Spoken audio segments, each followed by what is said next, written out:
Hello everyone. If you enjoy my channel, please support me with one like, one subscribe, and one share. One last chance. Have you ever stared at a computer screen and wondered if one more mistake could destroy everything you worked for? Have you ever felt so tired, so disappointed, that quitting seemed easier than trying again? If you have, then this story may feel strangely familiar, because a few years ago, I was standing in a cold office in the United States, holding back tears, convinced that my dream was about to end. What I did not know was that one simple sentence from my boss would change my future, my love life, my family, and even the way I saw myself forever. My name is Emma, and this is my story.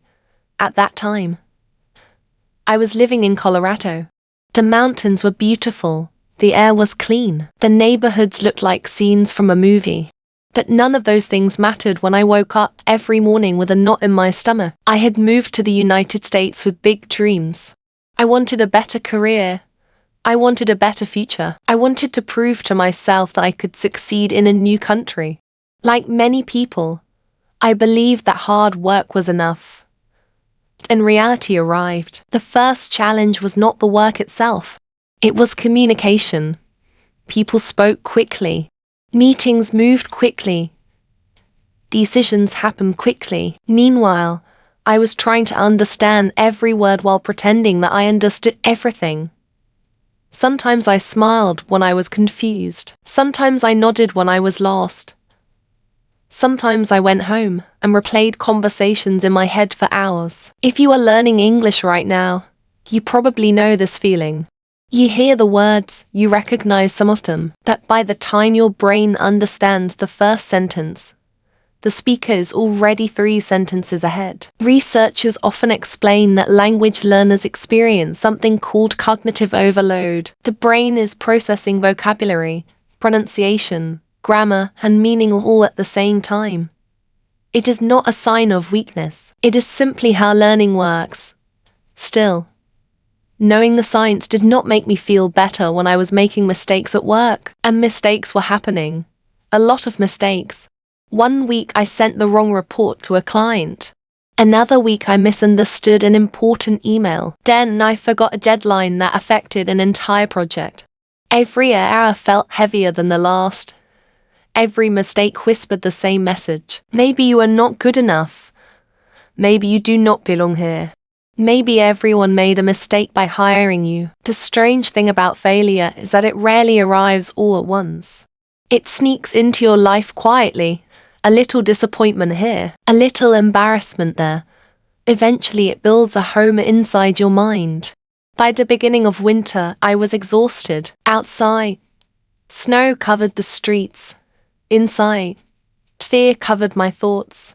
Then came a day that changed everything. It was a Friday afternoon. The office was unusually quiet. My manager sent me a message asking me to come to his office.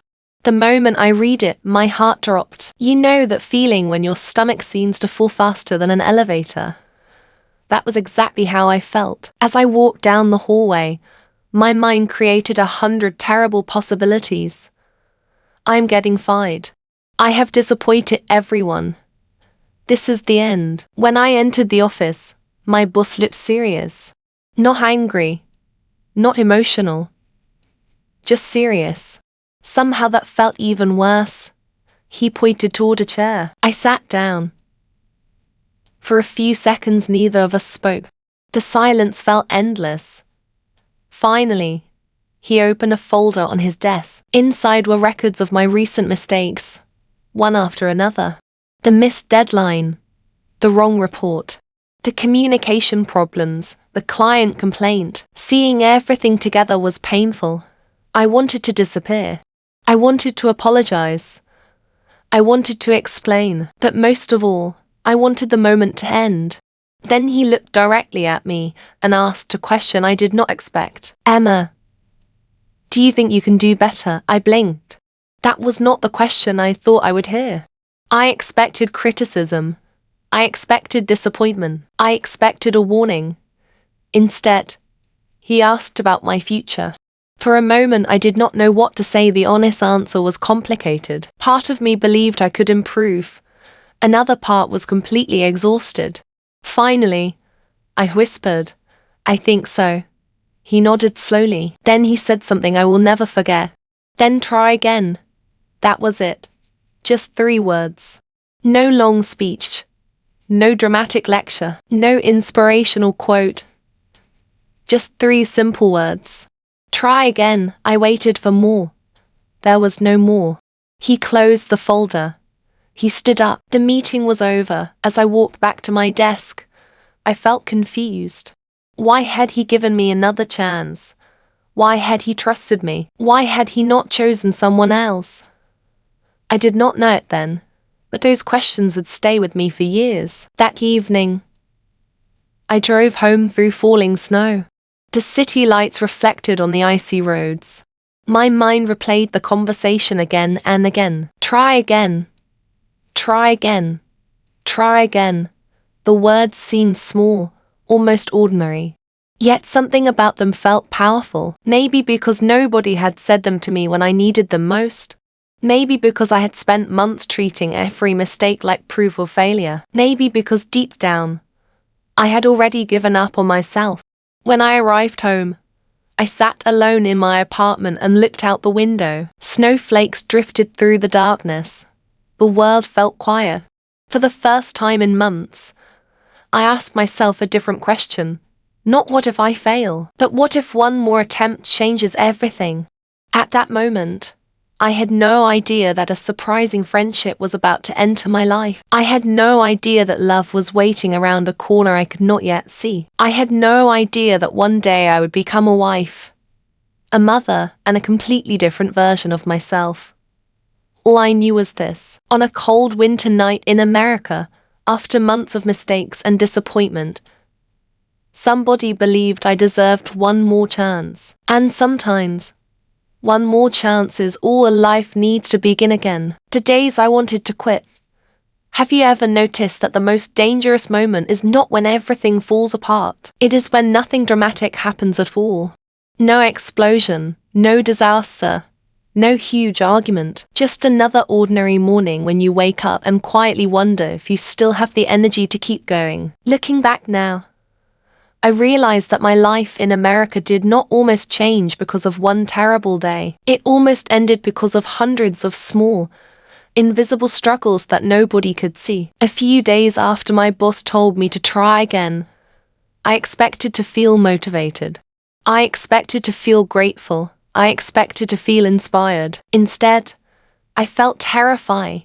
The second chance sounded wonderful in theory. In reality, it felt like standing on a narrow bridge over a canyon. One wrong step and I would fall. Every morning I arrived at work earlier than everyone else. Every evening I left later than everyone else. I checked emails 3 times before sending them. I reviewed reports over and over. I carried a notebook everywhere because I was afraid of forgetting something important. Yet despite all that effort, the fear never disappeared. In fact, it became worse. Because now I had something to lose. Before, I thought I was already failing. Now I had been given another opportunity, and I was terrified of wasting it.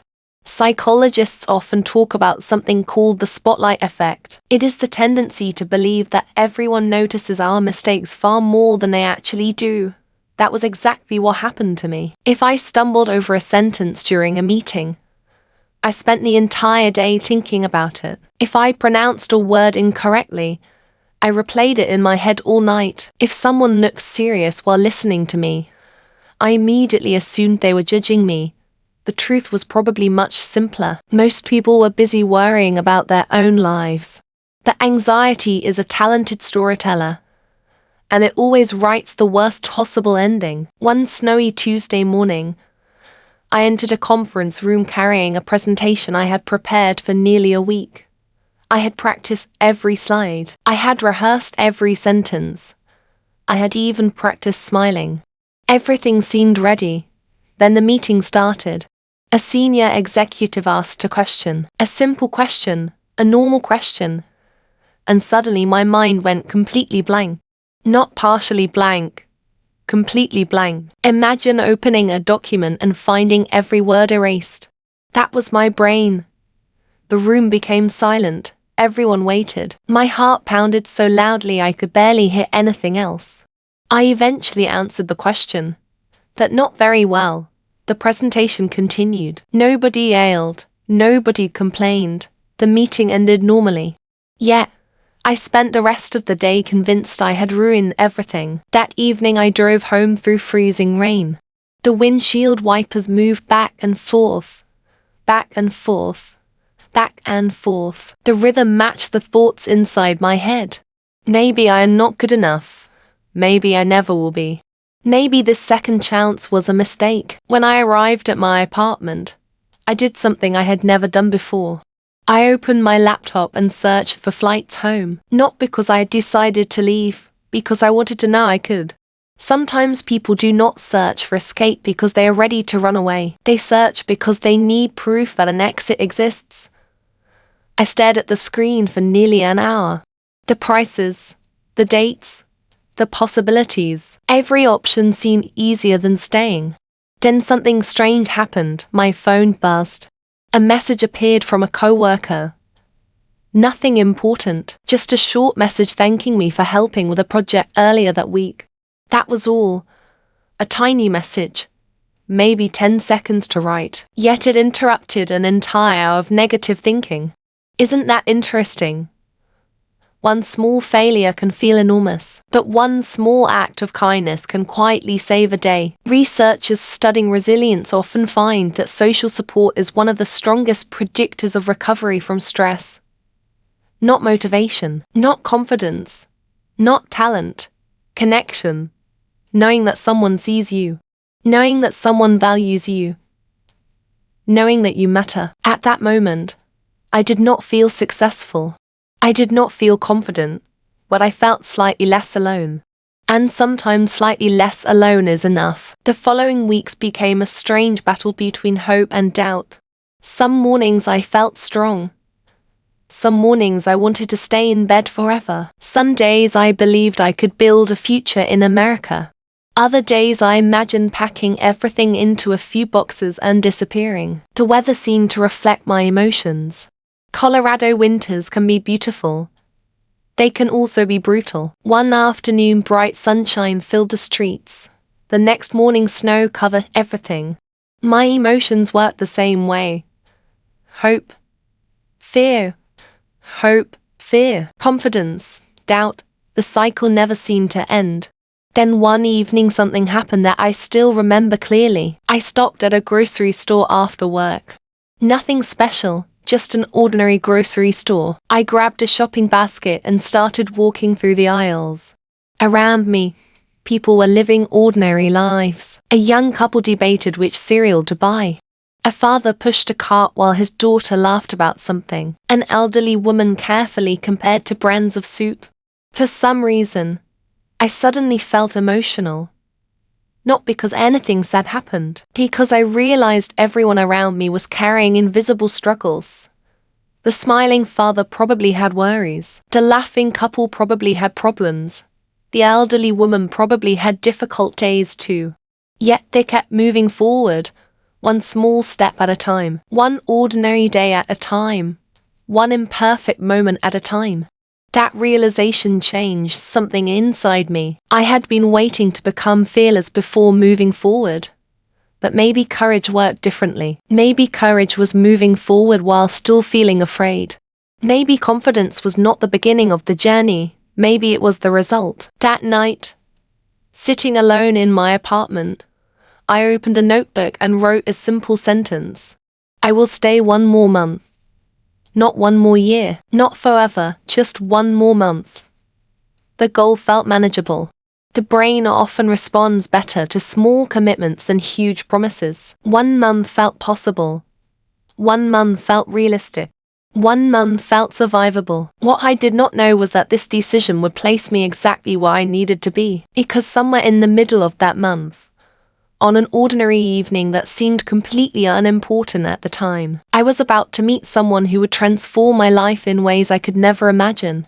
A stranger, a conversation, a coincidence, or maybe something more. And looking back now, I sometimes wonder if the biggest turning points in life always arrive disguised as ordinary days. The man I met by accident. Have you ever met someone at exactly the moment you were about to give up? Not when life was perfect, not when you were confident and successful, but when you were tired, frustrated, and quietly wondering whether all your efforts were pointless. Looking back now, I sometimes laugh at how ordinary that day seemed. If someone had told me that a simple decision made on a cold Thursday evening would eventually lead to love, marriage, children, and a completely different future, I would have thought they were telling a fairy tale. Yet, that is exactly what happened. A few weeks had passed since my boss gave me that second chance. Work was improving slowly, very slowly. I was making fewer mistakes. I was understanding more conversations. I was becoming more comfortable with life in America. But emotionally, I still felt exhausted. Every day felt like a test. Every conversation felt like an exam. Every success felt temporary. One evening after work, instead of driving directly home, I decided to stop at a small bookstore cafe in downtown Denver. It was one of those cozy places that seemed frozen in time. Warm lights, wooden shelves, the smell of coffee and old books, soft music playing in the background. The kind of place where people sat quietly for hours without anyone asking them to leave. I ordered a coffee and found a small table near the window. Outside, snowflakes drifted through the darkening sky. Inside, everything felt calm. For the first time in days, my mind felt quiet. I opened the novel and started reading. Or at least I tried to, because a few minutes later, something unexpected happened. A man sitting nearby accidentally knocked over his coffee. The cup tipped, the drink spilled, and somehow half of it landed on the book I had borrowed from the library.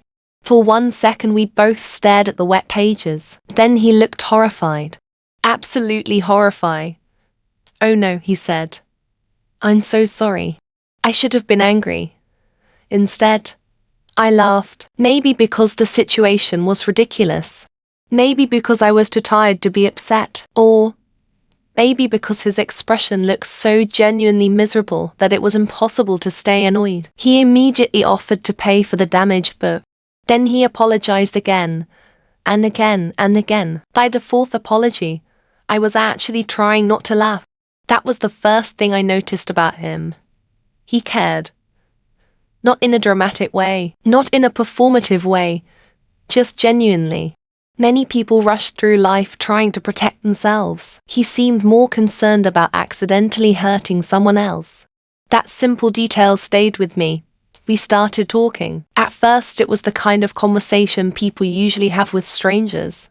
"Where are you from? What do you do? How long have you lived here?" Normal questions, simple questions, safe questions. Then something interesting happened. The conversation never stopped. Minutes became an hour. The hour became 2. Neither of us seemed eager to leave. His name was Daniel. He had grown up in Colorado. He worked as a civil engineer. He loved hiking. He loved books, and unlike many people I had met, he listened carefully instead of waiting for his turn to speak. That may sound like a small thing, but real listening is surprisingly rare. Most conversations are two people taking turns talking. This felt different. When I spoke, he paid attention. When I struggled to find the right English word, he waited patiently. When I made mistakes, he never interrupted. As a language learner, that meant more than I could explain. Researchers studying communication often find that people feel closer to those who make them feel understood rather than impressed. That night, I understood exactly why. Daniel did not make me feel impressive. He made me feel comfortable. And after months of anxiety, comfort felt extraordinary. Eventually the cafe announced it was closing. We both laughed when we realized how much time had passed. Outside, the snow had become heavier. The streets glowed under the city lights. For a brief moment we stood together on the sidewalk. Then came the awkward question. Should we say goodbye? Should we exchange numbers? Should we pretend this was just a random meeting? For a second, neither of us spoke. Then Daniel smiled. Would you like to get coffee again sometime? Simple, direct, honest. No games, no strange strategies, just a question. My heart immediately started racing. Not because I was in love, not because I believed in destiny, because I was scared. Hope can be frightening, especially after disappointment. Part of me wanted to say yes, another part wanted to avoid future pain. The human brain is fascinating that way. Psychologists often explain that people who have experienced repeated setbacks sometimes become afraid of positive opportunities, not because they dislike happiness, because disappointment hurts. And avoiding risk can feel safer than risking another loss. For a few seconds I felt that conflict inside me. Then I remembered something, to try again. Impossibility. So I smiled, and I said yes. That should have been the end of a pleasant evening. But something happened after I got home. Something I still remember clearly. I could not stop smiling. Not because I knew what would happen next. Because I didn't. Not because I believed I had met the love of my life. Because I didn't. I smiled because for the first time in months, I was excited about tomorrow. That feeling had been missing for a long time. The next morning I woke up before my alarm. I checked my phone. No message. I felt slightly disappointed. Then I laughed at myself. A few minutes later my phone vibrated. One message. From Daniel, good morning. I hope your book survived. I laughed so hard I nearly spilled my coffee. The conversation continued throughout the day. Nothing dramatic, nothing romantic. Just easy, natural, comfortable. The kind of communication that feels effortless. Over the following weeks, we met several times. Coffee shops, parks, restaurants, bookstores, long walks through quiet neighborhoods. Every meeting revealed another piece of who he was, and every meeting made me curious to learn more. But there was one thing I did not tell him, not yet. I did not tell him how close I had come to leaving America. I did not tell him how often I doubted myself. I did not tell him about the fear that still followed me everywhere, because despite all the progress I had made, I was still carrying invisible battles. And soon, those hidden fears would begin affecting something much bigger than my career. They would begin affecting my heart, because the closer Daniel and I became, the more I realized that falling in love is not always the scary part. Sometimes the truly frightening part is believing that you deserve to be loved. And I was about to discover just how difficult that lesson could be. Learning how to stand again. If you had looked at my life from the outside during those months, you probably would have thought everything was finally getting better. I had a stable job. I had survived the mistake that nearly ended my career. I had met Daniel, a man who made me smile without trying. I lived in a beautiful American city surrounded by mountains and opportunity. It looked like the beginning of a happy chapter. But here's the strange thing about personal growth. Sometimes your life improves before your mind catches up. My circumstances were changing. But inside my head, old fears were still running the show. Every morning I woke up expecting something to go wrong, not because I was pessimistic, because I had become accustomed to stress. Scientists often explain that the brain is designed to protect us, not necessarily to make us happy. When we experience repeated setbacks, our minds become experts at scanning for danger. The problem is that after a while, we start seeing danger everywhere. That was me. If my boss wanted to speak with me, I assumed bad news was coming. If Daniel took longer than usual to answer a text, I imagined the worst. If a project became difficult, I immediately questioned my abilities. The funny thing was that reality rarely matched my fears. Yet fear has a powerful marketing department. It keeps selling terrible stories even when nobody is buying them anymore. One afternoon at work, I made a mistake that would have completely ruined my week just a few months earlier. A client requested changes to a report. I misunderstood part of the request. The final version contained errors. When I discovered the problem, my stomach tightened. The older Emma immediately appeared. The anxious Emma, the frightened Emma, the Emma who believed every mistake was proof of failure. I expected panic. Instead, something surprising happened. My manager looked at the report and simply said, "Okay, let's fix it." That was it. No drama. No disaster. No angry speech, just a solution. For several seconds I stared at him. Part of me almost felt disappointed. I had spent so much energy preparing for catastrophe that I did not know what to do when catastrophe refused to arrive. That small moment taught me something important about American workplace culture, at least in the environments I experienced. People often focused more on solutions than blame. Of course, accountability mattered, performance mattered, results mattered. But mistakes were not automatically treated as personal failures. They were often treated as problems to solve.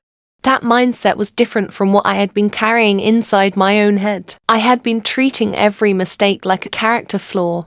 The people around me were treating mistakes like information, and those are two very different things.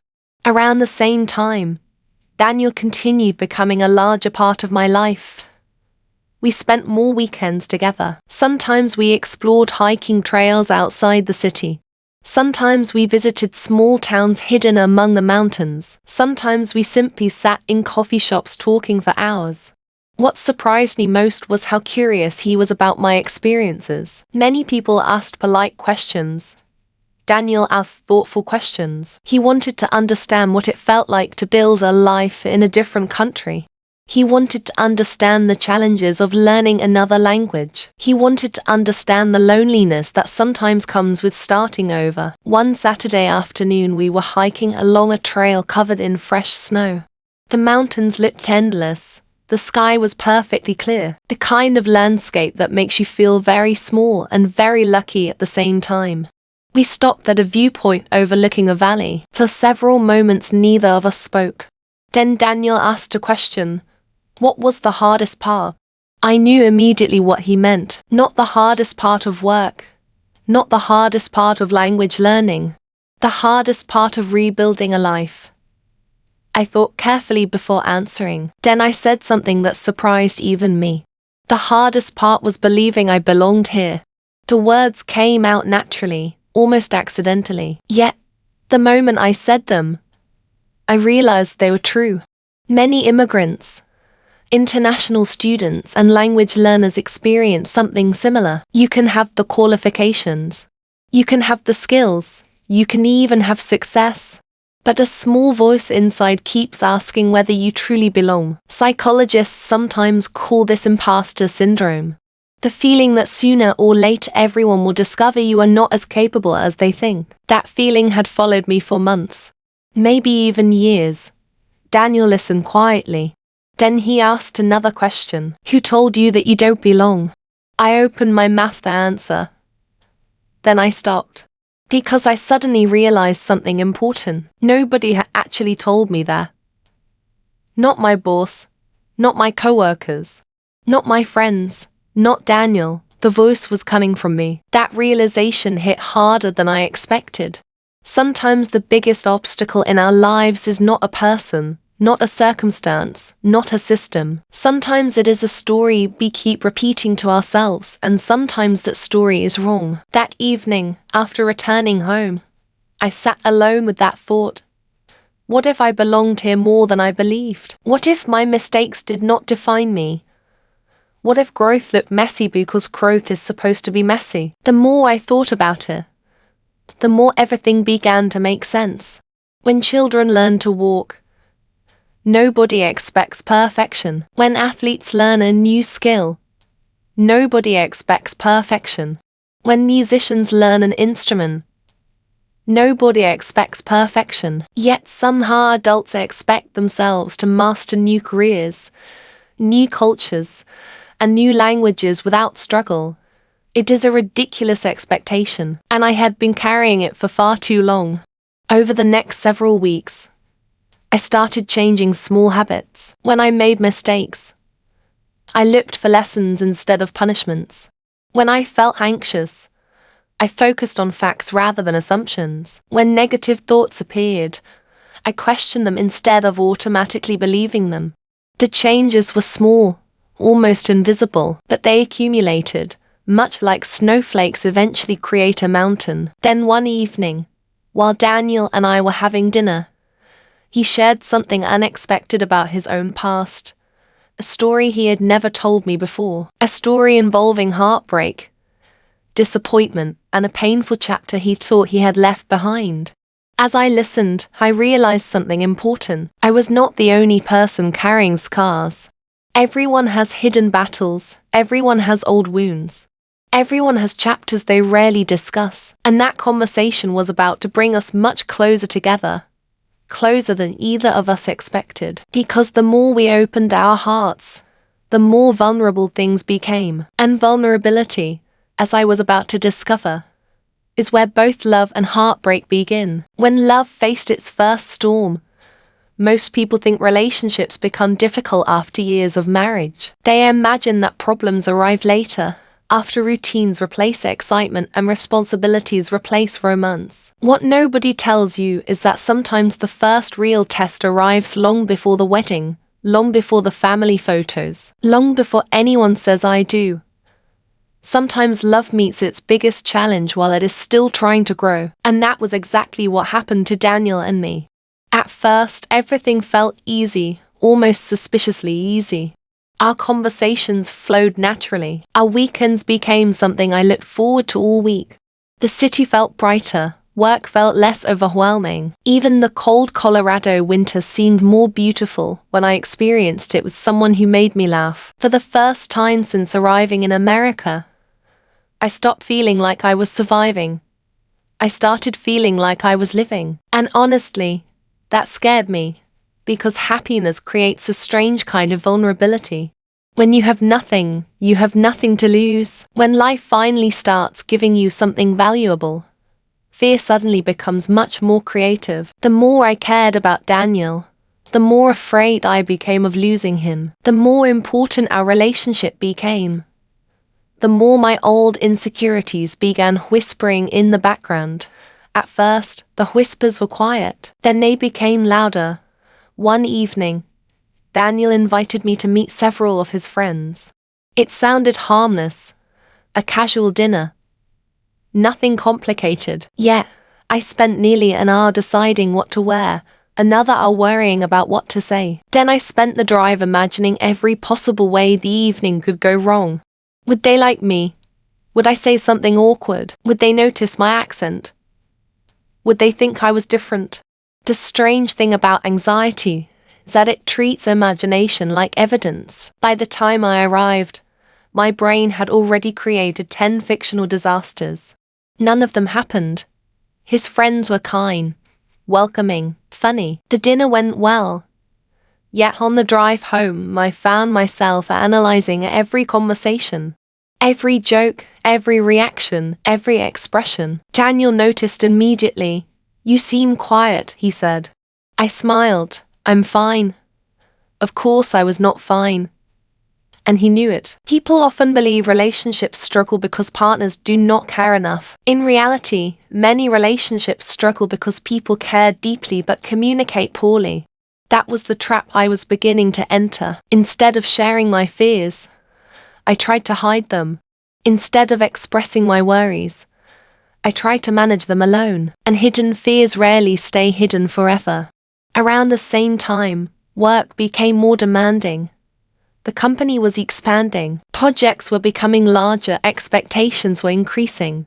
I was grateful for the opportunities, but I was also exhausted. Some weeks felt like a marathon. Meetings, deadlines, reports, emails. The cycle never seemed to stop. Research on stress consistently shows something interesting. When people become overwhelmed, their emotional resources decrease. Small problems suddenly feel bigger. Minor misunderstandings suddenly feel personal. Patience becomes harder to access. Without realizing it, I was carrying work stress directly into my relationship. One Friday evening, Daniel and I had plans to meet for dinner. A simple plan. Nothing complicated. Then an urgent project appeared late in the afternoon. One problem became another. Then another. Hours disappeared. By the time I finally looked at my phone, I had missed several messages. Daniel had been waiting. I called immediately. He answered. His voice sounded calm to calm. Sometimes calmness is more dangerous than anger. I'm sorry, I said. I lost track of time. I understand, he replied, but something felt different. The conversation ended quickly. That night I barely slept. The next day we met at a small cafe. The atmosphere felt strange. Not hostile, not angry. Just distant, like two people standing on opposite sides of an invisible wall. Eventually Daniel spoke. You've been somewhere else lately. The words surprised me, because they were true. I had been physically present, emotionally absent. My mind had been occupied by deadlines, worries, fears, and endless self-criticism. I immediately became defensive, not because he was wrong, because he was right. And sometimes truth feels uncomfortable. The conversation grew tense. For the first time since meeting him, we struggled to understand each other. I felt overwhelmed. He felt shut out.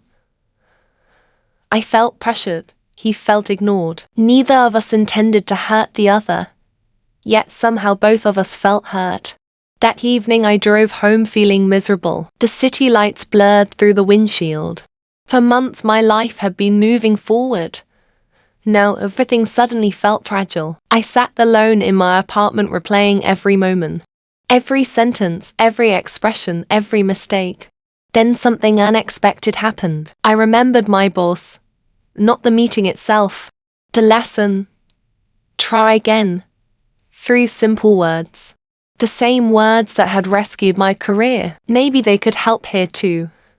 Because relationships are not built by avoiding mistakes.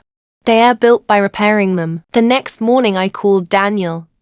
Not to defend myself. Not to explain why I was right. Just to listen. When we met later that day, the conversation felt different, slower, more honest.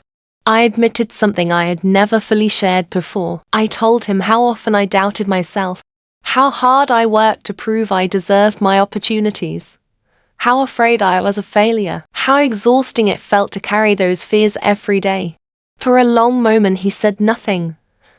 Then he shared something equally personal. His previous serious relationship had ended unexpectedly.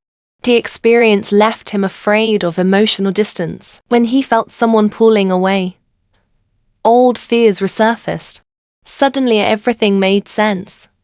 The conflict had never been about a missed dinner. It had never been about text messages. It had never been about schedules. It was about two people carrying old wounds into a new relationship. Psychologists call this emotional baggage. A phrase that sounds simple, but describes something powerful. We all bring our past into our future. Every disappointment, every heartbreak, every insecurity. The question is not whether baggage exists. The question is whether we learn to unpack it together. That conversation changed everything.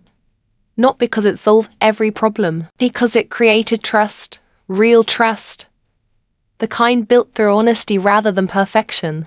For the first time, I stopped trying to appear strong, and for the first time, Daniel stopped pretending old pain no longer affected him. Ironically, vulnerability made us stronger. Yet, as our relationship deepened, another challenge was quietly approaching. A challenge neither of us expected. One decision, one opportunity, one possibility that could change both our futures. And when that moment arrived, I would once again hear the words that seemed determined to follow me through every chapter of my life. Try again. Only this time, the stakes would be much higher than a job. The words I could not forget. Some sentences disappear the moment we hear them. Others stay with us for years. They follow us through quiet mornings, difficult decisions, unexpected opportunities, and sleepless nights. They wait patiently in the background until the exact moment we need them again. For me, those words were incredibly simple. Not a famous quote, not a motivational speech, not a life-changing book. Just 3 ordinary words spoken by my boss on a winter afternoon. Try again. What I did not realize was that those words were about to return at the most important crossroads of my life. A few months had passed since Daniel and I had our first serious disagreement. The relationship had survived, in fact. It had become stronger, not because we stopped having problems, because we learned how to face problems together. That difference mattered. Every weekend felt a little more comfortable. Every conversation felt a little deeper. Every shared experience added another brick to something neither of us could fully describe yet. Trust. Real trust. The kind that grows slowly. The kind that cannot be rushed. The kind that becomes visible only after surviving difficult moments. Meanwhile, my career continued improving. The woman who once feared every email was becoming someone different. Not fearless, just stronger. I was speaking more confidently during meetings. I was contributing ideas instead of silently observing. I was making decisions without constantly questioning myself. Co-workers began asking for my opinion. Managers started trusting me with larger responsibilities. From the outside, everything seemed to be moving in the right direction. Then one afternoon, something happened that completely changed the direction of my future. My manager called me into his office. Oddly enough, this time I did not panic. That alone felt like progress. When I entered, he smiled. A good sign. At least I hoped it was. He handed me a folder. Inside was information about a new leadership development program. The company planned to select a small group of employees for advanced training, mentoring, and future promotion opportunities. It was highly competitive. Only a handful of people would be accepted. Then he looked directly at me. I think you should apply. For several seconds I thought I misunderstood him. Apply me. The same employee who had nearly lost her job months earlier. The same woman who once struggled to survive basic meetings. Surely he meant someone else. But he did not. He meant me. Immediately, the old voice returned. The voice I thought had disappeared. You are not ready. You are not qualified. You will embarrass yourself. You will fail. Amazing, isn't it? The brain can witness months of progress and still cling to outdated fears. Psychologists call this negativity bias. Human beings naturally pay more attention to threats and failures than successes. From an evolutionary perspective, it helped our ancestors survive. Unfortunately, it also means our minds often underestimate our growth. That evening I sat at my kitchen table staring at the application. The form was simple. My thoughts were not. Part of me wanted the opportunity. Another part wanted safety. Because applying meant risking rejection, and rejection is uncomfortable. Sometimes people think confidence comes first and action comes second. In reality, action often comes first. Confidence arrives later. Much later. The problem was that logic did not immediately silence fear. The application remained unfinished for days. Every time I opened it, doubts appeared. Every time I considered submitting it, anxiety found another reason to wait. Then Daniel noticed something. He always seemed to notice things. You've been thinking about something all week, he said one evening. I laughed. Apparently I was not hiding it very well. So I told him everything. The opportunity, the application, the fear, the doubts, the possibility of failure.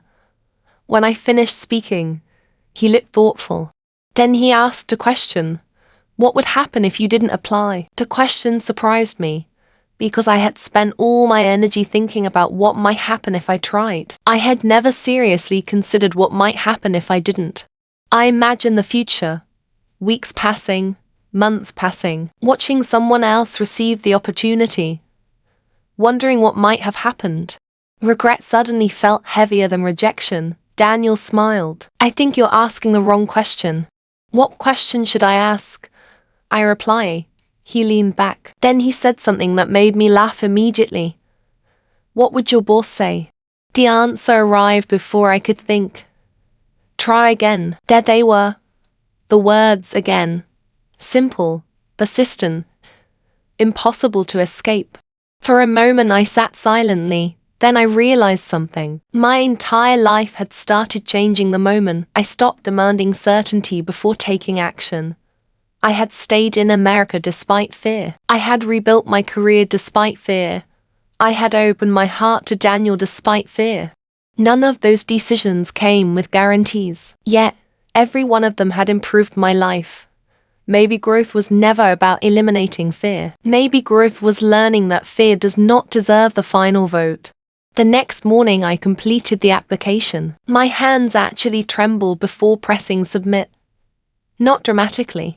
Just enough to remind me that courage and nervousness often travel together. Then I waited. Days passed, then more days. The waiting felt endless. Every notification made my heart race. Every email felt important. Every conversation seemed connected to the decision. Then another surprise arrived.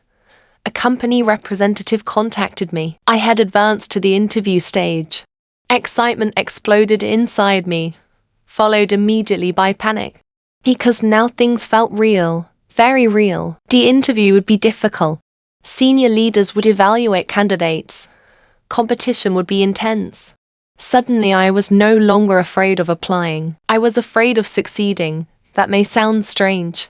But success creates new expectations, new responsibilities, new challenges. Sometimes people secretly fear success because it forces them to become someone new.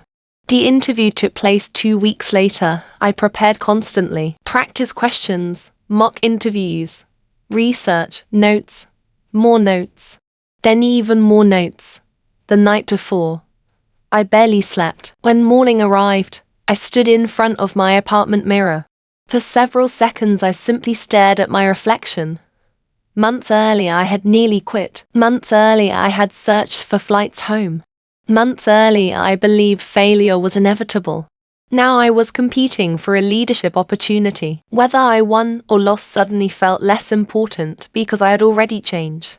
The interview itself went better than expected, not perfect, but honest, authentic, real. When it ended, I walked outside into the crisp Colorado air feeling unexpectedly calm. For the first time, I realized something important. Winning was no longer the point. Becoming someone capable of trying again was the point. Yet life was preparing an even bigger surprise.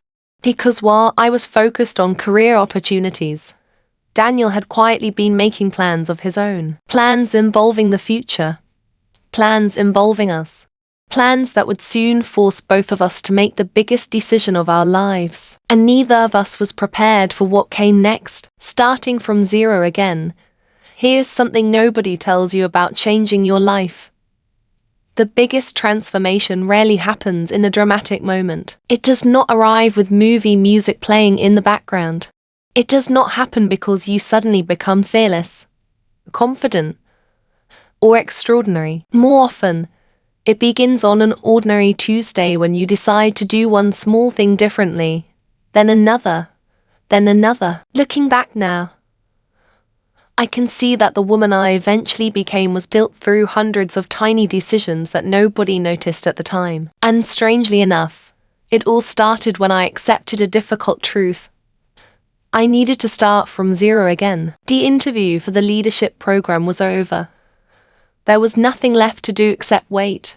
For years, waiting had always been difficult for me. Waiting invites uncertainty. And uncertainty is where anxious minds like to create stories. What if I am rejected? What if I embarrass myself? What if everyone realizes I am not good enough? The familiar thoughts returned. But something about them felt weaker now, not because they disappeared, because I no longer believed every word they said. That was progress, real progress. Psychologists often explain that confidence is not the absence of self-doubt. Confidence is the ability to continue moving forward despite self-doubt. For a long time, I thought successful people were different from me. I imagine they woke up feeling ready for every challenge. I imagine they never questioned themselves. I imagine they possessed some secret quality that I lacked. Then I started paying attention. The managers I admired asked questions when they were unsure. The leaders I respected made mistakes. The professionals I envied sometimes struggled too. The difference was not perfection. The difference was persistence, and persistence can be learned. Around that time, I made a decision that seemed small but changed everything. I stopped treating English as an obstacle. I started treating it as a skill. The distinction sounds minor. It was not. When something feels like an obstacle, you focus on how far away success seems. When something feels like a skill, you focus on practice. One creates frustration, the other creates progress. Every morning before work, I spent 20 minutes reading English aloud, not complicated material. Simple stories, news articles, short conversations. Anything that allowed me to practice pronunciation and rhythm. At first it felt awkward. Some words sounded strange. Some sentences felt difficult. Sometimes I mispronounced the same word 5 times in a row. But something interesting happened, week after week. Small improvements appeared. Then more improvements. Then even more. Researchers studying language acquisition consistently find that repetition, combined with emotional engagement, dramatically improves retention. In simple terms, people learn faster when they care about what they are practicing. That explains why my progress accelerated. I was no longer studying English simply to survive work. I was studying because I wanted a bigger life, a bigger future, a stronger version of myself. Daniel noticed the changes too. One evening while we were having dinner, he smiled halfway through a conversation. "What?" I asked. "You seem different." I laughed. "Different how?" "You trust yourself more." The answer caught me off guard, because I had not noticed it myself. Growth is funny that way. When you see yourself every day, change becomes difficult to recognize. But people around you often notice before you do. I thought about his words all evening. Trust yourself more. Maybe he was right. Months earlier, I second-guessed every decision. Now I was volunteering ideas during meetings. Months earlier, I feared speaking in groups. Now I participated without rehearsing every sentence in my head. Months earlier, I expected failure. Now I expected possibilities. The transformation was not complete, but it was real. Then something happened that tested everything I had learned. One Monday morning, an email appeared in my inbox. My heart immediately accelerated. The leadership program had made its decision. For several seconds I stared at the subject line without opening it. Isn't that strange? Sometimes we desperately want answers until the moment answers arrive.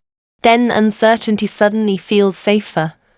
Eventually I clicked. I read the message once, then again, and a third time. Because I could not believe it. I had been accepted. Out of all the applicants, I had been selected. For a moment the office disappeared. The sounds around me faded, my eyes filled with tears, not because of the program itself, because of what it represented. Proof that the frightened woman who nearly quit had not imagined her progress. Proof that effort matters. Proof that growth matters. Proof that second chances matter. I wanted to call Daniel immediately. I wanted to tell everyone. Instead, I sat quietly for a few minutes. Sometimes Joe needs time to settle. That evening Daniel took me out to celebrate. Nothing extravagant, just a small restaurant with warm lighting and excellent food. The kind of place where conversations feel important. We talked for hours about work, about dreams, about the future. And then, unexpectedly, the conversation shifted. Daniel became unusually thoughtful, almost nervous. At first I assumed something was wrong. Then I noticed the way he kept glancing at me, like someone trying to decide whether to say something important. Finally he smiled. "Can I ask you a question?" I laughed. "You ask questions all the time. This one is different." Suddenly my heart started beating faster. I was not sure why. Maybe intuition recognized something before logic could. For a brief moment neither of us spoke. The restaurant seemed quieter. The world seemed slower. Then he asked something simple. "Where do you see yourself in 5 years?" I smiled with relief, not exactly the terrifying question I expected. Yet, the more we talked, the more meaningful the conversation became. We discussed careers, family, goals, travel, children, marriage. The future no longer felt theoretical. It felt personal, very personal, and for the first time, I realized something important. When I imagined my future, Daniel was always there. Not because I forced the image, because it appeared naturally, comfortably, honestly. That realization should have felt exciting. Instead, it felt terrifying, because loving someone means allowing them to matter, allowing them to affect your future, allowing them access to parts of your heart that were once protected. And vulnerability always carries risk. Yet despite the fear, I felt something stronger, hope. The same hope that kept me in America. The same hope that pushed me to improve. The same hope that encouraged me to try again. What I did not know was that Daniel had already reached a decision about our future. A decision he had been quietly planning for weeks. A decision that would soon arrive when I least expected it. And when that moment came, one ordinary evening would become the most unforgettable night of my life. The moment my heart chose.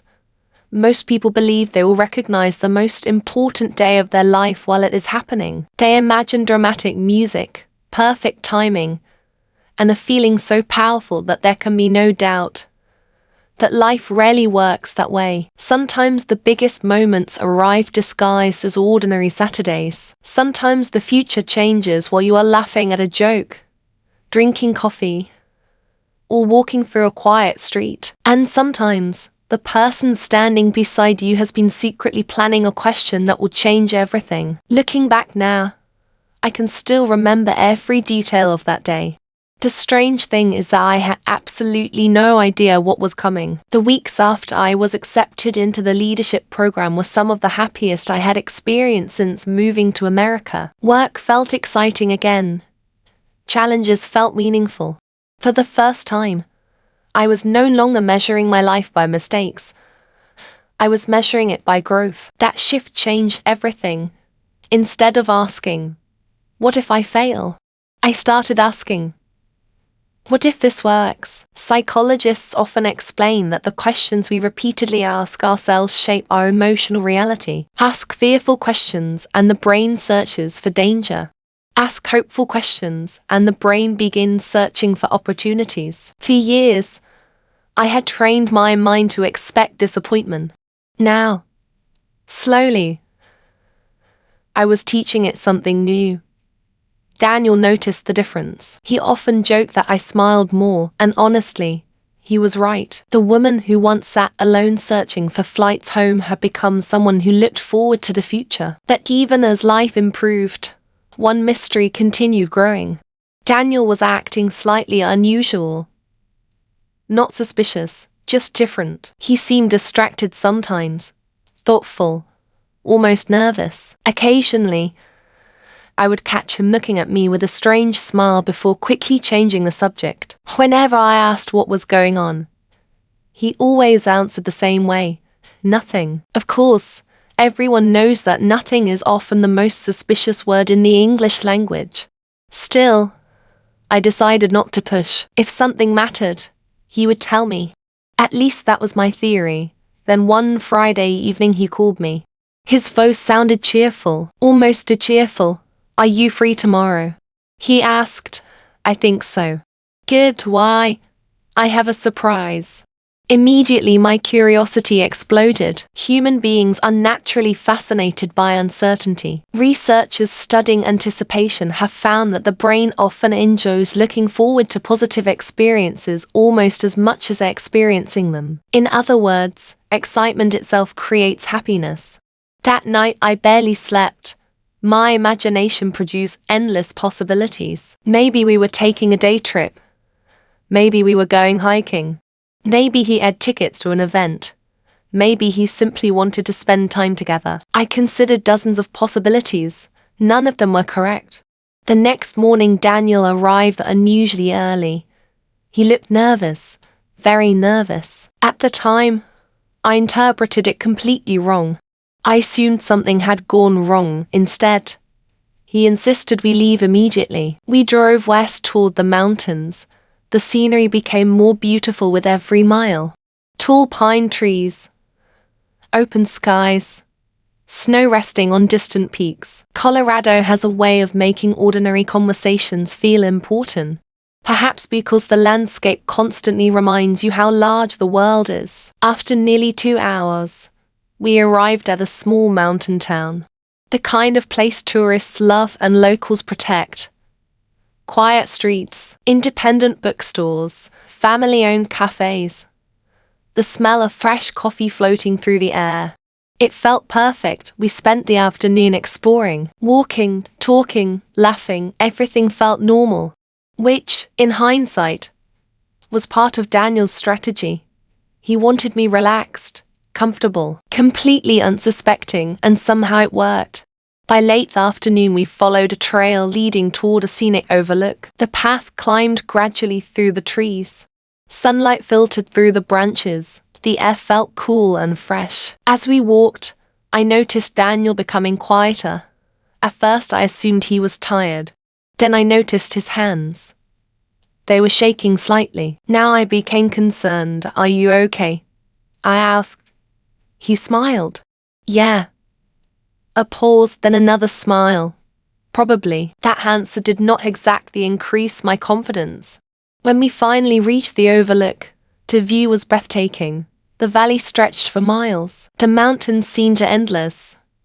Golden evening light painted everything in warm colors. For several moments neither of us spoke. Then Daniel turned toward me, and suddenly everything changed. There are moments in life, and your instincts recognize something before your mind does. This was one of those moments. My heart began racing. The atmosphere felt different. The silence felt different. Even the air seemed different. Then Daniel took a deep breath. A very deep breath, and smiled. "I've been thinking about something for a long time." My pulse accelerated. Every romantic movie I had ever seen suddenly appeared in my memory. Surely not. Surely this was not happening. Yet part of me already knew. He continued speaking. Not perfectly. Not smoothly. In fact, he seemed more nervous than I had ever seen him, and somehow that made the moment even more meaningful. He talked about our first meeting. The spilled coffee. The bookstore cafe, the conversations that lasted for hours, the challenges we had faced, the growth we had experienced together. Then he said something I will never forget. "You made America feel different to me." I looked at him, confused. "What do you mean?" He smiled. "I've lived here my whole life, but you helped me see it with fresh eyes." For a second I could not speak, because I understood exactly what he meant. Love does that. It changes familiar things. Ordinary places become meaningful. Ordinary days become memories. Ordinary people become irreplaceable. Then Daniel reached into his jacket pocket, and suddenly the world seemed to stop moving. I knew. Before he even spoke, I knew. He lowered himself onto one knee. My hands flew to my face. Tears appeared instantly. The funny thing about overwhelming happiness is that language temporarily stops working. The woman who had spent years improving her English suddenly forgot how words functioned. Daniel laughed nervously. I cried. Neither of us looked particularly composed. It was perfect. Then he asked the question. The question that changes the direction of a life. The question people remember forever. Will you marry me? For a moment my mind replayed everything. The lonely apartment, the mistakes at work, the second chance, the fear, the growth, the bookstore, the conversations, the healing, the hope. Every step had led here, not because life was perfect, because we kept choosing each other despite imperfection. And in that moment, my heart made the easiest decision it had ever made. Yes. The word escaped before he finished smiling. Then I laughed through tears. Yes, of course, yes. The mountains echoed with our laughter. The future suddenly felt real, not certain, not guaranteed, but real. What neither of us fully understood was that engagement was not the end of our journey. It was the beginning of a completely new chapter, because planning a wedding is one thing. Building a marriage is something entirely different, and soon, life would introduce us to challenges far greater than either of us expected. That on that mountain, under the fading Colorado sunset, none of that mattered. For one beautiful evening, all that existed was love, hope, and the incredible realization that sometimes one small decision to try again can lead to an entirely new life. A small wedding, a big dream. If Hollywood movies taught me anything, it was that weddings are supposed to be perfect. The weather is perfect, the photos are perfect, the decorations are perfect. The couple is perfectly calm and completely confident. Real life, however, has a very different sense of humor. Real weddings involve stress, unexpected problems, emotional conversations, budget discussions, forgotten details, and moments where two people stare at each other and wonder why choosing flowers somehow became more complicated than choosing a life partner. Yet despite all the chaos that followed our engagement, I would eventually discover something beautiful. A successful marriage is not built on a perfect wedding day. It is built on thousands of ordinary days afterward. The weeks following Daniel's proposal felt surreal. Every morning I woke up and looked at the ring just to make sure it was real. Every time I remembered the mountain overlook, I smiled. Even during stressful work meetings, random memories of that moment would appear and completely distract me. Life suddenly felt brighter, lighter, full of possibility. Friends, co-workers, and family members began asking the same question almost immediately. When is the wedding? At first, Daniel and I laughed. Then we realized we actually needed an answer. That was when reality arrived. Planning a wedding turned out to be an entirely different challenge. Not impossible, just surprisingly complicated. Venues, guest lists, budgets, schedules, travel arrangements, family expectations. Every decision created 3 new decisions. Sometimes it felt like a full-time job. One evening we sat at our dining table surrounded by notes, calendars, and endless wedding information. After nearly 2 hours of discussion, neither of us had solved anything. Finally, Daniel leaned back and laughed. You know what's funny? What? Getting engaged was easy. I laughed too. He was absolutely right.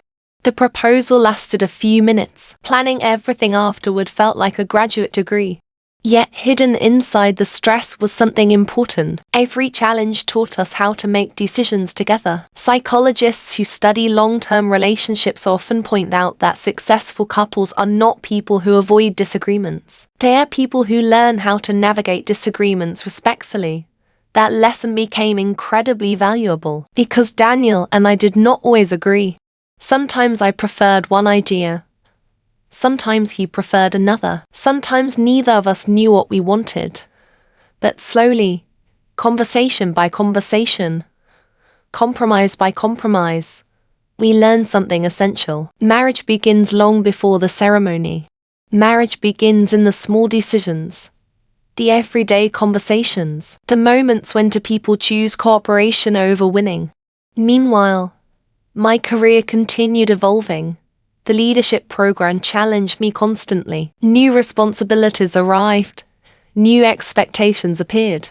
The woman who once feared speaking in meetings now found herself helping lead projects. The transformation still felt strange. Sometimes I would remember the version of myself who searched for flights home and almost laughed. That woman felt like a completely different person. Yet deep down I knew she was still part of me. The difference was that fear no longer controlled the story.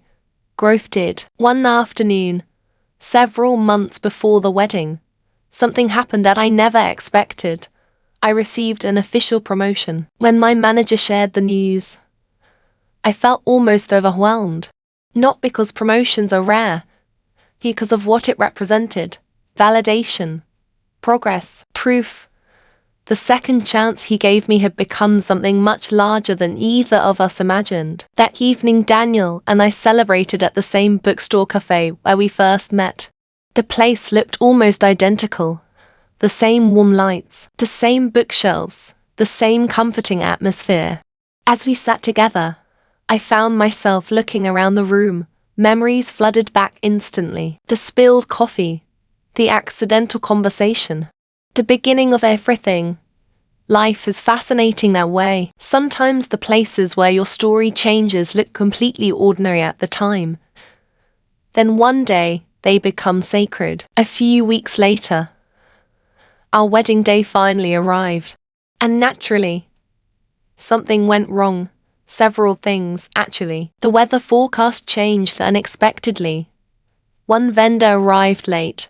A minor scheduling issue created confusion. At one point, one became convinced the entire event was falling apart. Looking back now, the situation was not nearly as dramatic as it felt. But stress has a talent for exaggeration. I remember standing alone for a few moments before the ceremony began. My heart pounded. My hands trembled. The room buzzed with activity. Everyone seemed busy. Everyone seemed focused. And suddenly a strange thought appeared. What if I'm not ready? It sounds ridiculous now, after all. I love Daniel. I trusted him completely. Yet major life transitions often trigger anxiety. Researchers call it transition stress. Even positive changes can create emotional turbulence because the future suddenly becomes very real. Then something unexpected happened.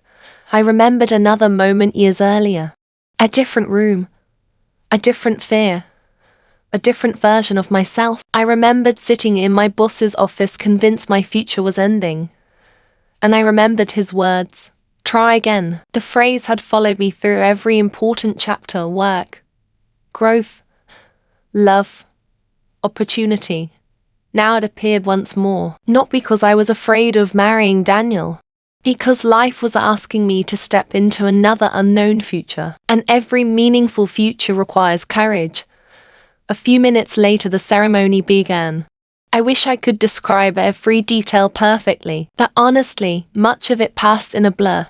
Not because it was unimportant, because it was emotional. I remember seeing Daniel waiting. I remember his smile. I remember family and friends. I remember laughter. I remember tears. Mostly, I remember gratitude. Gratitude felt overwhelming. Gratitude for surviving difficult seasons. Gratitude for second chances. Gratitude for growth. Gratitude for love. When we exchanged vows, something shifted inside me. Not magically, not instantly, but meaningfully. Marriage did not feel like the end of a journey. It felt like the beginning of a partnership, a commitment to continue growing together, to face uncertainty together, to build a future together. That evening, after the celebration ended, and the guests gradually departed, Daniel and I finally found a quiet moment alone. The room felt peaceful. The noise was gone. The excitement had settled. For a while, neither of us spoke. Then Daniel smiled. We did it. I laughed. Yes, we did. At the time, we believed the hardest parts were behind us.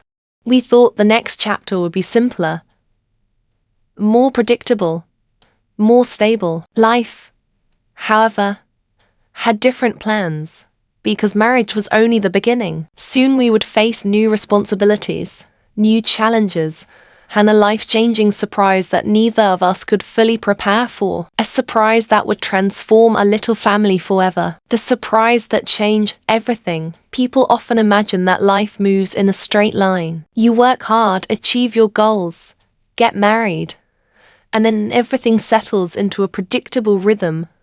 I used to believe that too. After all, Daniel and I had already survived so much. We had survived uncertainty, career struggles, self-doubt, relationship challenges, and a long journey toward building a future together. Surely life would slow down now. Surely the difficult chapters were behind us. What I did not know was that the next surprise would be bigger than any promotion, bigger than a wedding day, and bigger than anything I had ever planned. And like many life-changing moments, it would arrive on an ordinary day when I least expected it. The first year of marriage felt both exciting and strangely normal. That may sound disappointing. It was not. In fact, it was beautiful. Many people spend years chasing extraordinary moments while overlooking the power of ordinary happiness. Daniel and I built routines. Morning coffee together, weekend grocery shopping, evening walks after work. Simple conversations about our days, tiny traditions that nobody else would find interesting. Yet, those small moments slowly became the foundation of our life. Researchers studying long-term happiness often find something surprising. Major achievements create temporary spikes in happiness.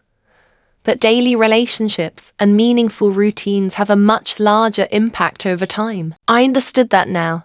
The happiest moments were not always dramatic.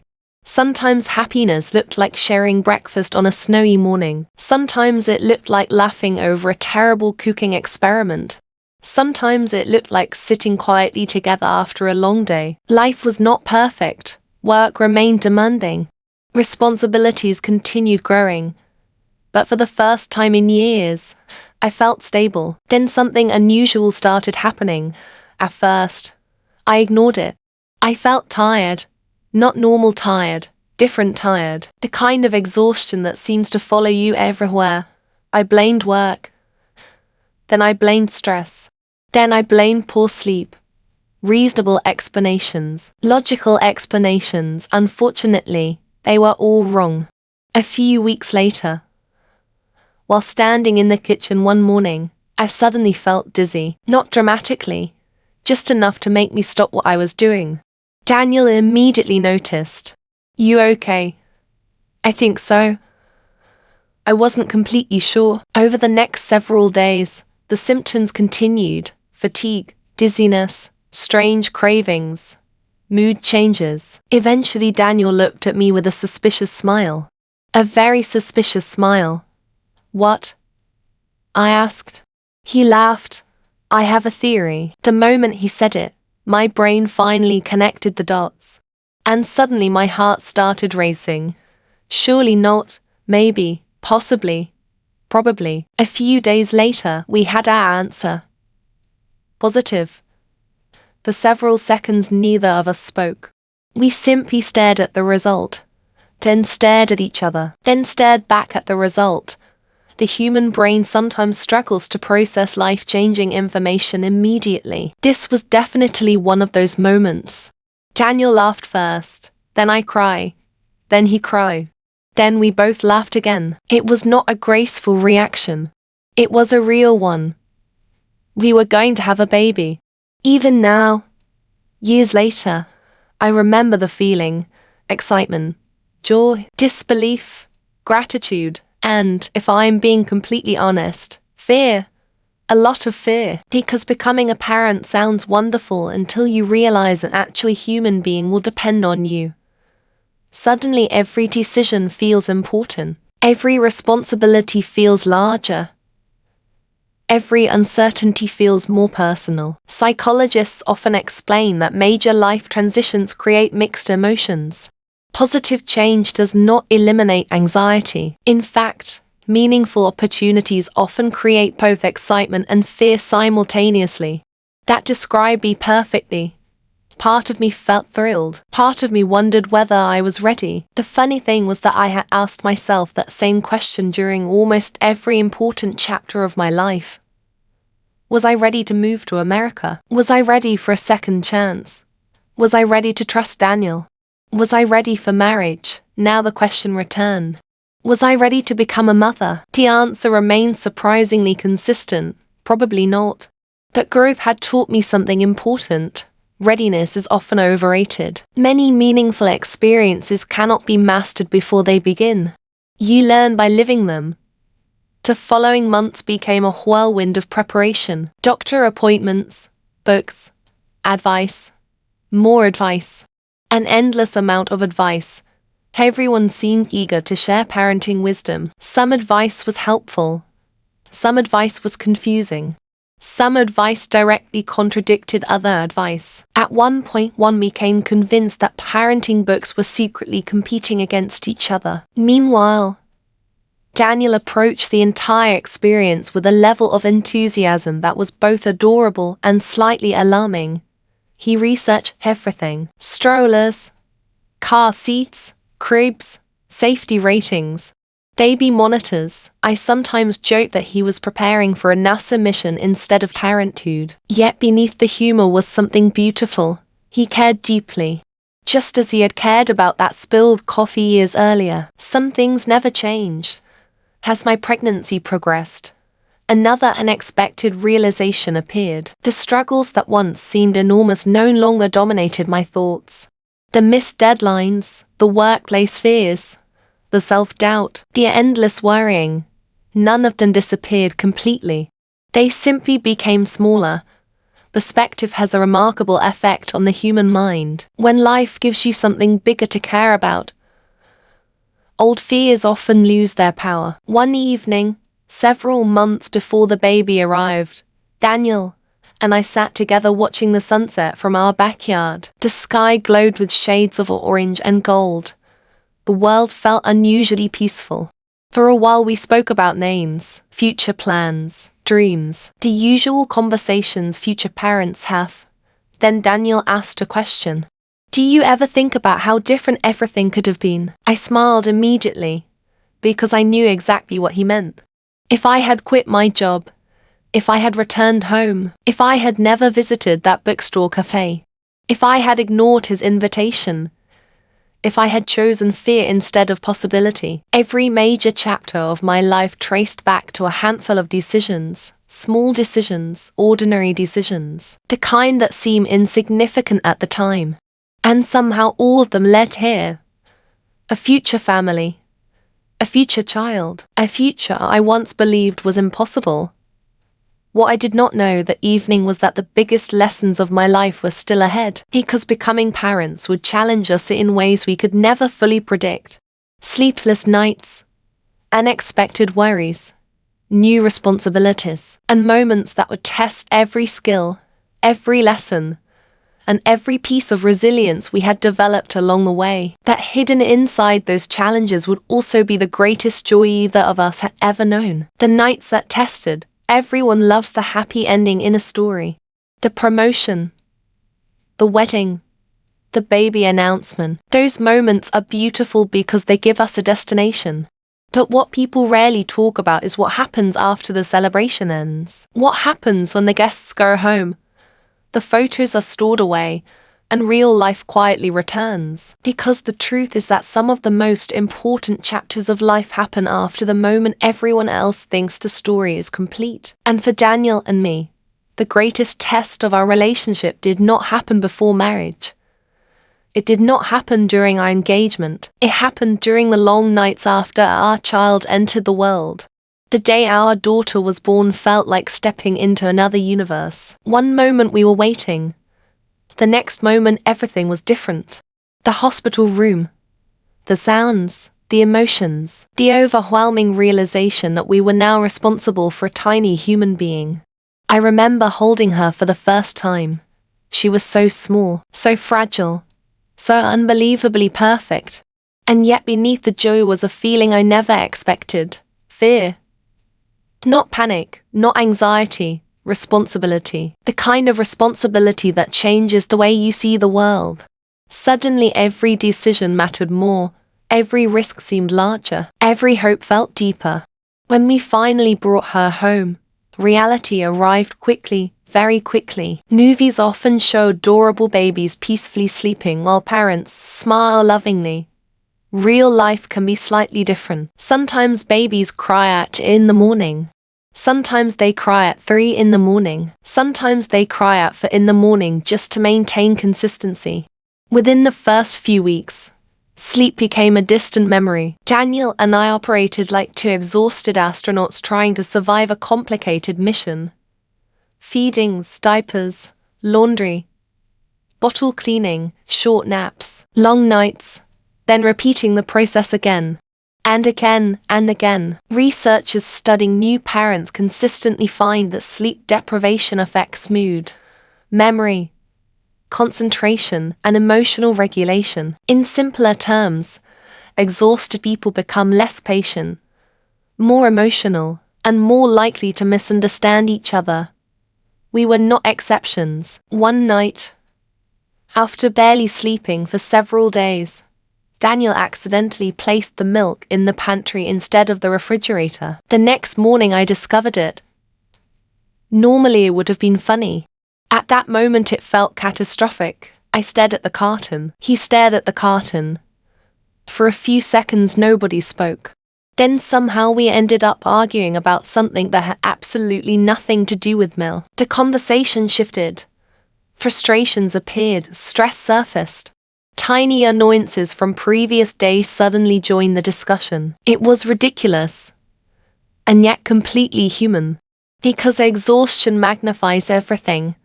A small mistake feels larger. A minor inconvenience feels personal. A simple misunderstanding feels significant. Eventually we stopped arguing, mostly because we were too tired to continue. Later that evening, after our daughter finally fell asleep, we sat together in silence. The house was quiet. The tension slowly faded. Then Daniel started laughing. At first I looked confused. Then he pointed toward the refrigerator. There sat a container of cereal, my cereal. Apparently I had placed it there earlier. We both burst into laughter. The argument immediately lost its power. Sometimes perspective arrives disguised as a ridiculous mistake. That night reminded us of something important. We were not enemies, we were teammates. A simple lesson. An easy lesson to forget. Over the following months, parenting continued teaching us things we never expected. Patience, humility, adaptability, and perhaps most importantly, gratitude.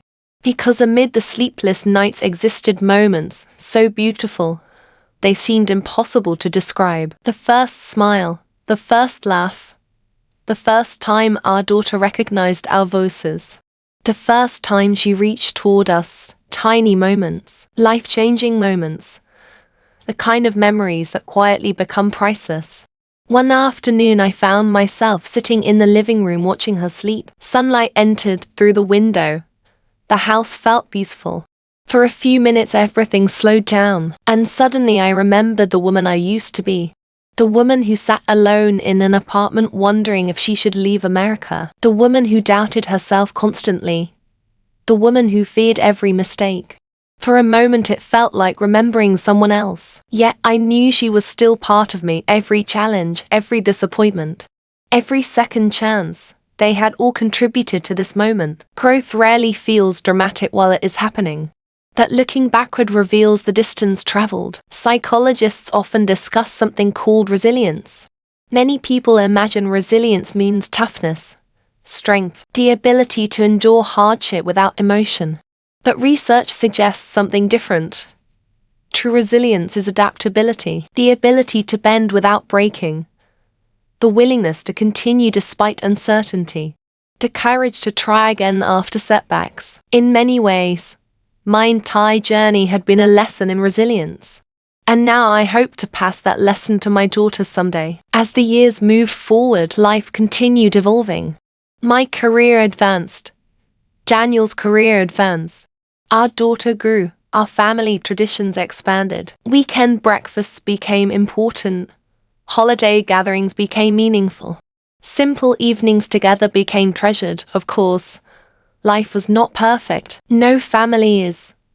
There were stressful seasons, unexpected expenses, health scares, disappointments, moments of frustration, moments of doubt. But something fundamental had changed. I no longer viewed challenges as signs that life was failing. I viewed them as part of life itself. That perspective changed everything. One evening, after our daughter had fallen asleep upstairs, Daniel and I sat together on the back porch. The sky was filled with stars. The neighborhood was quiet. The kind of peaceful night that makes conversations feel deeper. For a while we simply watched the sky. Then Daniel asked a question. A simple question.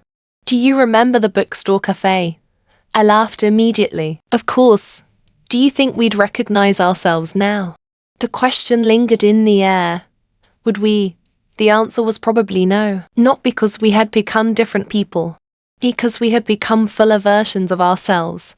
Stronger. Wiser. More patient. More grateful. The journey had changed us. And suddenly I realized something beautiful. The most important thing my boss ever gave me was not a second chance at work. It was a second chance at the life I almost abandoned. A life that had given me love, family, purpose, and a future beyond anything I once imagined. What I did not know that evening was that one final realization still waited ahead. A realization that would tie every chapter of this journey together. A realization about failure, courage, and the extraordinary power hidden inside 3 simple words. Try again. The power of trying again. What if the biggest mistake of your life was not actually a mistake? What if the moment you almost quit was secretly the moment your future began? And what if the thing standing between the life you have and the life you want is not talent, luck, intelligence, or perfect timing, but simply the willingness to try one more time? If you have listened to this story from the beginning, you already know something important. This was never really a story about a job. It was never just a story about learning English, moving to America, finding love, building a marriage, or raising a family. It was a story about one decision that kept appearing in different forms throughout my life. The decision to continue when quitting felt easier. Sometimes I sit quietly in the early morning before everyone else wakes up. The house is peaceful. The world feels slower. The coffee is hot. The silence is comforting. And during those moments, I occasionally think about the woman I used to be. The woman sitting alone in her apartment years ago. The woman staring at airline websites. The woman convinced that failure was only days away. The woman who believed she did not belong. If I could travel back and speak to her now, I wonder what I would say. Honestly, I would probably not give her a long speech. I would not explain every future success. I would not reveal every surprise waiting ahead. I would not tell her about Daniel. I would not tell her about the wedding. I would not tell her about our daughter. I would not tell her about the promotion or the leadership program. Instead, I would tell her something much simpler. Stay. Just stay. One more day. One more week. One more attempt. Because the future you cannot see may already be moving toward you. Human beings have a fascinating habit. We often judge our entire future using temporary circumstances. A bad month becomes a bad life. A difficult season becomes a permanent identity. A mistake becomes proof of failure. Psychologists call this emotional forecasting. The problem is that humans are surprisingly bad at predicting their future happiness. We underestimate our ability to adapt. We underestimate our ability to recover. And most importantly, we underestimate our ability to grow. Looking back now, I can clearly see something that was invisible at the time. Every challenge gave me something. The language mistakes gave me humility. The workplace struggles gave me resilience. The relationship difficulties gave me communication skills. Parenthood gave me patience. The uncertainty gave me courage. At the time, I wanted the rewards without the challenges. Life had other plans. And honestly, I am grateful, because strength developed through experience tends to last longer than strength developed through theory. One afternoon not long ago, my daughter came home from school looking upset. She dropped her backpack on the floor, crossed her arms, and announced that she never wanted to try something again. Apparently she had struggled with a project. Things did not go as planned. She felt embarrassed, discouraged, frustrated. As she talked, I felt a strange sense of familiarity. Not because the situation was identical, because the emotion was identical. The same disappointment, the same self-doubt, the same temptation to quit. For a moment I saw my younger self standing in front of me. Then I asked her a simple question. What happens if you try again? She immediately rolled her eyes. Children have a special talent for communicating skepticism. But eventually she smiled, a little. Then she thought about it. A little longer.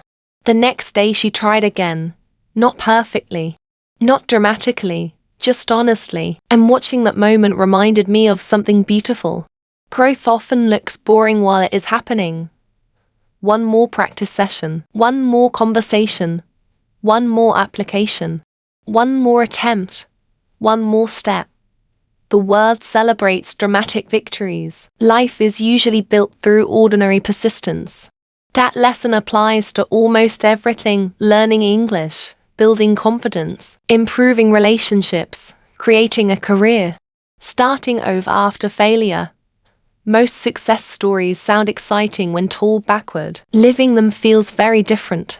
Living them feels uncertain, messy, uncomfortable, and sometimes painfully slow.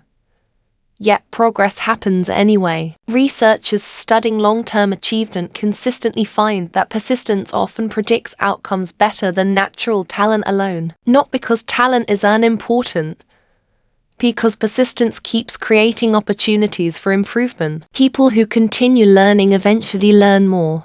People who continue practicing eventually improve. People who continue showing up eventually discover possibilities invisible to those who quit. That truth changed my life. Years ago, I believed successful people possessed qualities I lacked. Now I understand something different. Many successful people simply stayed in the game longer. They failed, adjusted, learned, tried again, and repeated the process. The same pattern appears everywhere. In careers, in relationships, in language learning, in parenting, in personal growth. Failure is rarely the final chapter. Quitting usually is. Today, our home is filled with reminders of the life I almost missed. Family photos, children's drawings, holiday memories, laughter, conversations, ordinary moments that once felt impossible. Sometimes Daniel and I still visit the bookstore cafe where we first met. The owners have changed. Some furniture is different. The city has grown. Yet, every time we walk through those doors, I smile, because I remember the spilled coffee, the accidental conversation, the beginning of everything. Life can change so quickly. One ordinary evening can redirect an entire future. One conversation can create a relationship. One opportunity can create a career. One decision can create a family. And sometimes one simple phrase can change a life. Try again. 3 ordinary words. 3 words that followed me through every chapter. 3 words that carried me from fear to confidence. If you are listening right now while struggling with English, struggling with confidence, struggling with relationships, struggling with work, or simply struggling with life, I hope you remember something. You do not need to solve your entire future today. You do not need perfect confidence. You do not need certainty. You do not need guarantees. You only need enough courage for the next step. Sometimes the most powerful thing a person can do is continue. One more conversation. One more lesson. One more application. One more day. One more attempt. Because the future has a funny habit of rewarding people who stay long enough to meet it. And if my story proves anything, it is this. A second chance can change a career. A conversation can change a heart. A relationship can change a life. But one decision to try again can change everything. Before you leave, I want you to think about one question. What if the life you dream about is hiding behind the next time you decide not to quit? Maybe right now you feel stuck. Maybe your English is not improving as fast as you hoped. Maybe you feel embarrassed when you speak. Maybe you made mistakes. Maybe you feel like everyone else is moving forward while you are standing still. I understand that feeling, because there was a time when I almost gave up on everything. I almost walked away from my job. I almost stopped believing in myself. I almost missed the love of my life. I almost missed the family I have today. And the scariest part, if I had quit, I would never have known what was waiting for me just around the corner. That is why this story is not really about me. It is about you, because somewhere in your life, There is a chapter that has not happened yet. A conversation you have not had. A dream you have not reached. A person you have not met. A victory you have not earned. A future version of yourself that is quietly waiting for you to keep going. And maybe, just maybe, the next lesson you learn in English, the next story you listen to, the next time you practice speaking, could be the small step that changes everything. So tonight, do not focus on how far you still need to go. Focus on one simple thing. Try again. One more page. One more lesson. One more conversation. One more day. Because the people who change their lives are rarely the smartest or the luckiest. They are often the ones who refuse to stop. And now I have one final question for you. What is the dream you almost gave up on? Write it in the comments below. I read your comments, and I would love to hear your story. If this slow English story helped you practice listening, reading, and speaking English, please support the channel. Like this video, subscribe. For more slow English stories, turn on notification so you never miss a new English listening practice video. Share this video with a friend who needs encouragement today, and remember, your English does not have to be perfect. Your life does not have to be perfect. You do not have to be perfect. You only have to keep moving forward. Because one try again can change a career. One try again can change a relationship. One try again can change a life. And one try again might be the beginning of your greatest story. See you in the next video.